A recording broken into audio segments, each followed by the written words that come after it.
Comptroller General, please begin. Thank you very much, Mr. Chairman. Good morning to you, Ranking Member Senator Sanders. Good to see both of you again.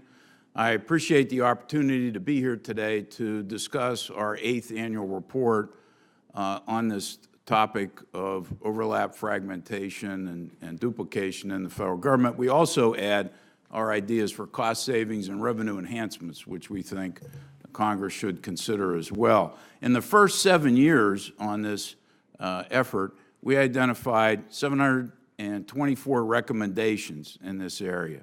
So far, as of March, 52% were fully implemented, 24% were partially implemented, and as a result of the actions by Congress and by the executive branch, financial benefits have either occurred or will accrue of $178 billion.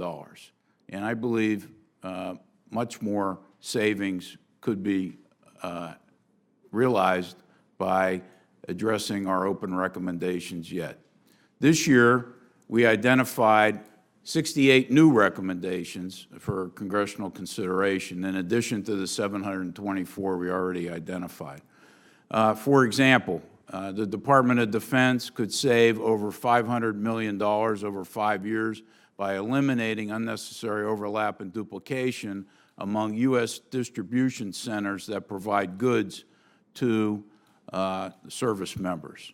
The Department of Energy could reduce risk and save potentially tens of billions of dollars by testing and using alternative treatment processes for nuclear waste at the Hanford site in Washington.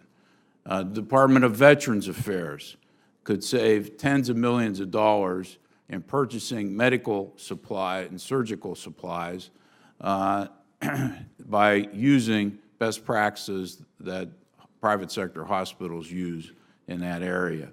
And also the Coast Guard could save millions of dollars by closing unnecessary overlap and duplication in their search and rescue stations.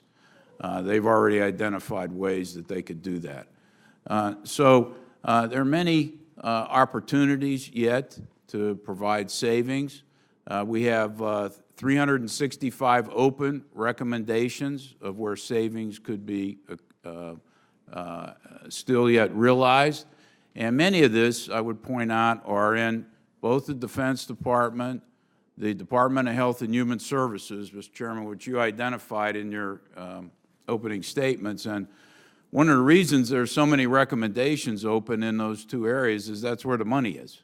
I mean, our Medicare, Medicaid, and other programs are over $1 trillion a year right now, and we have a number of recommendations that we think could save tens of billions of dollars in Medicare and Medicaid expenditures. And also at the Defense Department, we think there's also opportunities for IRS to take actions that could result in additional revenue collections that should be implemented as well. So I appreciate very much you holding this hearing and providing a platform for discussing these issues, which are very important, and I look forward to responding to your questions. Thank you.